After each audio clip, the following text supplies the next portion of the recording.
Hello दोस्तों, कैसे हैं आप सभी। उम्मीद करता हूं आप सभी बहुत ही अच्छे होंगे। तो आज के इस वीडियो में हम पढ़ने वाले हैं क्लास 12 फिजिक्स का दूसरा चैप्टर का चौथा इंपॉर्टेंट टॉपिक, जो है भैया कि अच्छी स्थिति पर विद्युत विभव की गणना कीजिए। इसको बहुत तरीके से ये क्वेश्चन पूछ लिया जाता है कि भैया इस प्रकार कह देगा कि विद्युत द्विध्रुव पर विद्युत द्विध्रुव के द्वारा अच्छी स्थिति के किसी बिंदु पर विद्युत विभव की गणना कीजिए। तो इसको बहुत तरीके से घुमाकर क्वेश्चन पूछता है, परंतु कहने का मतलब यही होता है कि अच्छे स्थिति पर विद्युत विभव की गणना कीजिए। और ये बहुत ही इंपॉर्टेंट टॉपिक है। ये मतलब लगभग बार बोर्ड एग्जाम में पूछ लिया जाता है कि अच्छी स्थिति पर और कभी कभी निरक्षीय स्थिति पर। ये दोनों बहुत ही इंपॉर्टेंट है। कभी ये पूछा जाएगा तो कभी वो पूछा जाएगा, कभी अच्छी पे कभी निरक्षीय पे। तो मैं आपको विश्वास दिलाता हूं कि यदि आप वीडियो तक बने रहें तो मैं आपको ये जो गणना है ये आपको समझ में आ जाएगा, कभी भी आप भूलेंगे नहीं। तो चलिए दोस्तों अपने टॉपिक को शुरू करते हैं। तो सबसे पहला कि ध्यान दीजिएगा, इस फिगर को मैं बना रहा हूं। सबसे पहले हम दो पॉइंट्स लेते हैं,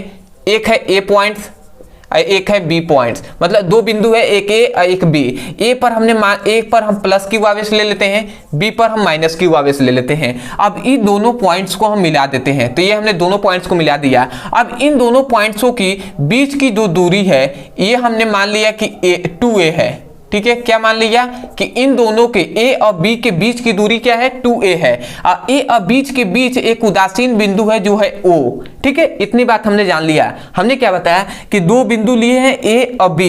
ए पर प्लस क्यू आवेश है, बी पर माइनस क्यू आवेश है। और ए और बी के बीच की दूरी है 2a। और ए और बी के बीच एक बिंदु है जिसे हम उदासीन बिंदु कहते हैं। मतलब यहाँ पे आवेशों का जो मान होता है वो शून्य होता है। अब याद रखेंगे कि जो उदासीन बिंदु O से याद रखेंगे बिंदु P, मतलब एक हम बिंदु यहाँ पे P लेते हैं। तो याद रखेंगे बिंदु O से बिंदु P की जो दूरी होगी उसे हम क्या x से या r से, आप जिसको मन करें, मतलब आप किसी भी संकेत से आप दर्शा सकते हैं। परंतु आपको पता होना चाहिए कि भैया उदासीन बिंदु से बिंदु P के बीच की दूरी हमने लिया है, या तो r लीजिए या x लीजिए, कोई दिक्कत नहीं है। तो हमने r ले लिया। अब यही बिंदु P पर हमें विद्युत विभव की गणना करनी है। क्या विद्युत विभव की गणना करनी है इस बिंदु P पर। ठीक है, तो हमने क्या बताया अभी तक वो हम आपको एक बार और बता रहे हैं, क्योंकि यदि आप यही नहीं समझेंगे तो गणना समझ में नहीं आएगा। ठीक है, तो समझिए हमने क्या किया। सबसे पहले हमने दो पॉइंट्स लिए हैं, दो बिंदु लिए हैं, एक है ए एक है बी। ए पर प्लस क्यू आवेश, बी पर माइनस क्यू आवेश लिए हैं। इन दोनों के बीच की दूरी है 2a तथा ए और बी के बीच एक उदासीन बिंदु है O। और उदासीन बिंदु O से r दूरी पर एक हमने बिंदु लिया है जो है P। और इस बिंदु P पर ही हमें विद्युत विभव की गणना करनी है। मतलब प्लस क्यू आवेश के कारण सबसे पहले हमें गणना करना है कि प्लस क्यू आवेश के कारण बिंदु P पर विद्युत विभव की गणना। ठीक है, और उसके बाद माइनस क्यू आवेश के कारण बिंदु बी पर, बिंदु जो P है इस पर विद्युत विभव कितना होगा। जब हम इन दोनों विभवों को निकाल लेंगे उसके बाद हम परिणामी विभव निकालेंगे तो उससे आपको हो जाएगा। तो चलिए, आपको समझ में नहीं आ रहा होगा, अभी एक एक करके निकालेंगे तो समझेंगे। सबसे पहले हम लिखते हैं कि प्लस क्यू आवेश के कारण मतलब बिंदु A पर विद्युत विभव कितना है। तो हम क्या लिखेंगे, हम लिखेंगे कि हम ऐसे लिखेंगे प्लस क्यू आवेश के कारण उत्पन्न विभव। ठीक है, प्लस क्यू आवेश के कारण उत्पन्न विभव। तो अब यहाँ पे प्लस क्यू आवेश के कारण उत्पन्न विभव लिखेंगे तो हम लिखेंगे V प्लस क्यू। ठीक है, V क्या है, विद्युत विभव है। और प्लस क्यू, इससे मतलब पता हमें क्या चला कि प्लस क्यू आवेश के कारण विद्युत विभव है जो है V प्लस। अब यहाँ पे ध्यान देने वाली बात है, V plus Q equal to क्या हो जाएगा। तो हम विभव का फॉर्मूला जानते हैं। हम क्या जानते हैं कि 1/4 पाई एप्सिलॉन नॉट और Q बाई R होता है। अब यहाँ पे Q क्या है, जिस आवेश पर हम निकाल रहे हैं उस वो आवेश है। और R क्या है भैया, तो दूरी है। ठीक है, ये दूरी है आवेश और जहां पे हम निकाल रहे हैं उसकी बीच की दूरी है। तो इसी प्रकार यहाँ पे क्या हो जाएगा 1/4 पाई एप्सिलॉन नॉट। ठीक है, अब किसके लिए निकाल रहे हैं, तो प्लस क्यू आवेश के लिए। तो प्लस लिखना कोई जरूरी नहीं है, ठीक है, क्योंकि हम जानते हैं प्लस है ही, तो हमने क्यू लिख दिया। उसके बाद आर लिखेंगे ना, तो आर का मतलब क्या है, दूरी है। तो हम ए से पी तक की दूरी हम जानेंगे कितना है। तो ए से पी तक की दूरी कितना है, यदि मैं कहूं ए से पी तक की दूरी कितना है, तो आप कहेंगे भैया कि ध्यान दीजिएगा, यहां से यहां तक की दूरी, सबसे पहले हम यहां से यहां तक की दूरी देखते हैं। तो ये पी से ओ तक की दूरी है आर, P से O तक की दूरी है R, और R से फिर से O से फिर से A तक की दूरी हमें पता चल जाए तो भैया इनका जोड़ देंगे तो जो आएगा वही हो जाएगा। तो इतने बात हम जानते हैं कि A और B के बीच की दूरी है 2A, ठीक है। तो भैया यहाँ पे 2A है इन दोनों की, तो यहाँ से A और A हो सकता है ना, जब A मिल जाएगा तो 2A हो जाएगा। तो यहाँ से ध्यान दीजिएगा P से O तक की दूरी है R, तो R और प्लस A कर देंगे तो P और A के बीच की दूरी निकल जाएगी। तो मैं यहाँ पे लिख दे रहा हूँ R प्लस A, ठीक है। ये R प्लस A लिख दिया, इसको समीकरण फर्स्ट मान लिया। समझ रहे हैं ना, यहाँ से यहाँ तक की दूरी निकालना था तो R और प्लस A कर दिया गया है, ठीक है। अब आते हैं दूसरा, ठीक है। तो ये सबसे पहले निकल गया प्लस Q आवेश के कारण विद्युत विभव। उसके बाद माइनस Q आवेश के कारण विद्युत विभव लिखेंगे, तो माइनस Q आवेश के कारण उत्पन्न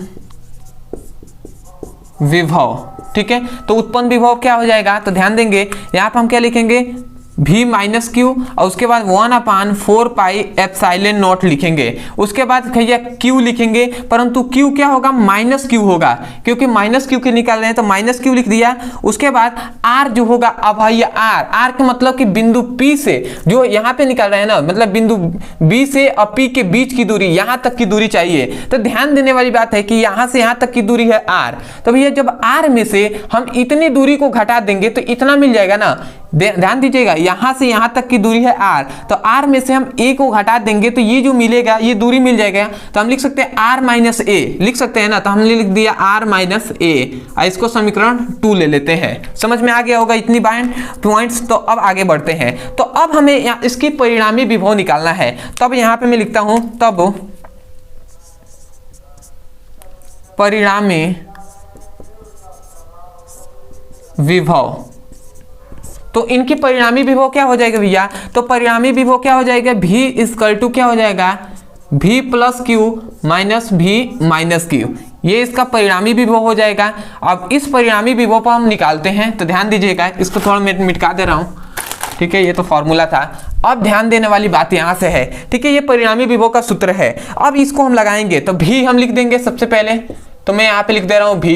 उसके बाद V प्लस Q का मान क्या है भैया, यहाँ पे है ना, इस मान को हम यहाँ पे पुटअप करते हैं। तो यहाँ पे 1/4 pi epsilon naught Q by R plus A है, तो हम यहाँ पे लिखेंगे 1/4 pi epsilon naught Q R plus A। देख लीजिएगा R प्लस A वही है ना, ठीक है। तो आता है, समझ में आ रहा होगा। उसके बाद बीच में हम क्या देंगे, माइनस देंगे, यहाँ पे माइनस रहता है। इसके बाद इसका मान हम पुटअप करेंगे यहाँ से, तो यहाँ पे हम लिख देते हैं 1/4 pi epsilon not minus Q by R minus A, इतना हमने लिख दिया। अब आपको थोड़ी सी ध्यान देने वाली बात क्या है, ये माइनस माइनस में गुणा हो जाएगा तो प्लस हो जाएगा। तो हम यहाँ से लिखते हैं, यहाँ से हम क्या लिखेंगे, V equal to 1/4 pi epsilon naught Q by R plus A, ठीक है। अब माइनस माइनस क्या हो जाएगा, प्लस हो जाएगा। तो फिर से 1/4 pi epsilon naught Q by R minus A, ये हो जाएगा।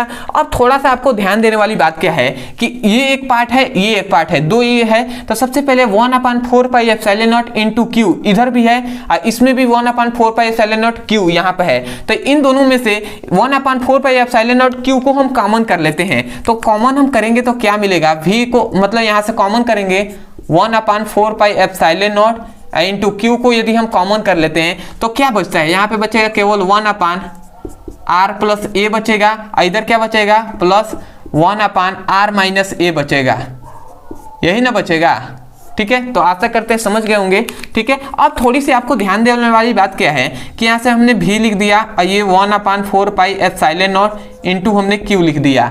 अब यहाँ से ध्यान दीजिएगा कि ये इन दोनों का लसा हम लेते हैं, तो लसा सबसे पहले क्या हो जाएगा, तो R प्लस A इंटू क्या हो जाएगा, R माइनस A, ये इसका लसा हो गया, ठीक है। अब ये इसमें भाग देंगे, ठीक है। तो ये से ऐसे मतलब इससे ये कैंसिल हो जाएगा, तो ये जाके 1 में गुणा करा देगा। तो यहाँ से क्या मिले, तो यहाँ से हमें मिल जाएगा R माइनस A मिल गया, बीच में प्लस है तो हम प्लस दे देंगे। उसके बाद ये जाएगा तो इसमें गुणा कराएगा इन सभी में, तो ये तो कैंसिल हो जाएगा। ये वाला जो होगा R प्लस A होगा, ये 1 में गुणा कराएगा तो ये R प्लस A हो जाएगा। ये हो गया कि नहीं, तो ये आ गया। अब थोड़ी सी आपको ध्यान देने वाली बात है कि यहाँ पे माइनस A है, यहाँ पे प्लस A है, तो ये दोनों कैंसिल हो जाएंगे, कैंसिल हो गए। तो अब हमें यहाँ पे क्या मिला, यहाँ से हमें मिला V equal to 1/4πε0 into q मिला। और उसके बाद इधर हमें क्या मिला, तो r और r दोनों जुड़ जाएंगे तो 2r हो गया। और नीचे यहाँ पे ध्यान दीजिएगा फॉर्मूला होता है ये r प्लस ए है इंटू r माइनस ए है। हम जानते हैं कि ए स्क्वायर प्लस मतलब ए स्क्वायर प्लस बी स्क्वायर का सूत्र होता है ए प्लस बी इंटू ए माइनस बी। ठीक है, तो ए प्लस बी ए माइनस बी की जगह पर हम इतना रख सकते हैं ना। इसी प्रकार यहाँ पे दीजिएगा आर प्लस ए है इंटू आर माइनस ए है, तो इनकी जगह पर हम आर स्क्वायर और माइनस ए स्क्वायर भी लिख सकते हैं। ठीक है, ये माइनस है, ठीक है, इसको याद रखेंगे, ये फॉर्मूला होता है माइनस का, तो इतना हम लिख सकते हैं। तो हमने ये लिख दिया। ठीक है, तो अब यहाँ पे हमने इतना लिख दिया। अब थोड़ा सा ध्यान देने वाली बात क्या है वो ध्यान दीजिएगा। ठीक है, ये जो Q है ये इसमें जाकर गुणा कराएगा, तो जब हम गुणा कराते हैं तो हमें क्या मिलता है 1/4πε0, ये जाकर गुणा कराएगा तो 2QR हो जाएगा into R square minus A square, ये हो जाएगा। भैया Q जाकर गुणा कराएगा तो चाहे आप 2QR लिखें या 2RQ लिखें, ठीक है, कोई भी बात आप लिखिए, बात एक ही है, क्योंकि गुणा में दोनों सभी बात एक ही होते हैं। ठीक है, गुणा तो सभी एक ही सामान्य है ना। तो अब ध्यान देने वाली बात है कि P इक्वल टू हमने पढ़ाया ही है 2QR होता है, 2QR होता है P इक्वल टू, मतलब विद्युत द्विध्रुव आघूर्ण इक्वल टू क्या होता है, विद्युत द्विध्रुव इक्वल टू 2QR होता है ना। तो 2QR के जगह पर हम P लिख सकते हैं, तो हमने लिख दिया 1/4πε0 और P बाई आर माइनस ए। अब ये जो आपको फॉर्मूला मिला यही आपको प्रूफ्ड में आप लिख दे रहा हूं, ये जो है यही है भैया अच्छी स्थिति पर विद्युत विभव की गणना। ठीक है, तो इसको आपको जो ये है इसको आपको याद रखना है, ये बहुत ही इंपॉर्टेंट है, मतलब हर बार पूछा जाता है भैया, हर बार, या तो अक्षीय पर या निरक्षीय पर। याद रखेंगे निरक्षीय स्थिति पर विद्युत विभव का मान 0 होता है, तो उसको भी पूछ लिया जाता है, वो भी हमने पढ़ा दिया है, फिर भी मैं पढ़ाऊंगा उसको अब फिर से दोबारा। ठीक है, तो सबसे पहले आप इसका स्क्रीनशॉट ले लीजिए, उसके बाद हम बातें करते हैं। तो आशा करते हैं दोस्तों आपने अच्छे से स्क्रीनशॉट ले लिया होगा। तो मैं यही कहूँगा यदि आपको समझ में आया तो सबसे पहले तो सपोर्ट करने के लिए चैनल को सब्सक्राइब कर दीजिएगा, वीडियो को लाइक कर दीजिएगा, और हो सके तो हमें कमेंट सेक्शन में जरूर बताइएगा कि आपको वीडियो कैसा लगा। अदरवाइज यदि बहुत से ऐसे स्टूडेंट हैं जो चाहते हैं कि सभी चैप्टर वाइज सीक्वेंस में एक एक करके सभी इंपॉर्टेंट टॉपिक को हमें करा दिया जाए, चाहे बता दिया जाए कि वो सभी इंपॉर्टेंट टॉपिक कौन कौन से हैं। ठीक है, क्योंकि मैं जो क्या है एग्जाम आने वाला है, तो इसलिए बहुत से स्टूडेंट ऐसे कह रहे हैं, तो उनके लिए सभी इंपॉर्टेंट टॉपिक को कराया जा रहा है। यदि आप भी पढ़ना चाहते हैं तो एक नंबर यहाँ पे दिया जा रहा होगा, इस नंबर पे आप व्हाट्सएप करना है कि class 12 physics chemistry all important topic link, तो आपको वीडियो का लिंक दे दिया जाएगा, वहां से आप चैप्टर वाइज सीक्वेंस में एक एक करके सभी इंपॉर्टेंट टॉपिक को पढ़ सकते हैं, चाहे फिजिक्स का हो केमिस्ट्री का हो। तो आशा करते हैं आप समझ गए होंगे। और सभी बोर्ड एग्जाम के लिए जो आप यूपी के हो, बिहार के हो, ठीक है, राजस्थान के हो, महाराष्ट्र के हो, कहीं के भी हो भैया, सभी इंपॉर्टेंट है। ठीक है, चाहे मध्य प्रदेश को, तो आपको सभी इंपॉर्टेंट टॉपिक यहाँ पे कराया जा रहा है। ठीक है, चाहे किसी भी बोर्ड का एग्जाम है जो भैया जो इंपॉर्टेंट होता है वो तो आपको हर में पूछा जाएगा ना, सभी में, जैसे ओम का नियम है, राउट्स का नियम है, हेनरी का नियम है, सभी इंपॉर्टेंट टॉपिक है, चाहे फिजिक्स का हो केमिस्ट्री का हो। तो आशा करते हैं आप समझ गए होंगे। तो चलिए दोस्तों आज के लिए इतना ही, मिलते हैं अगले वीडियो में, तब तक के लिए धन्यवाद। जय हिंद, जय भारत।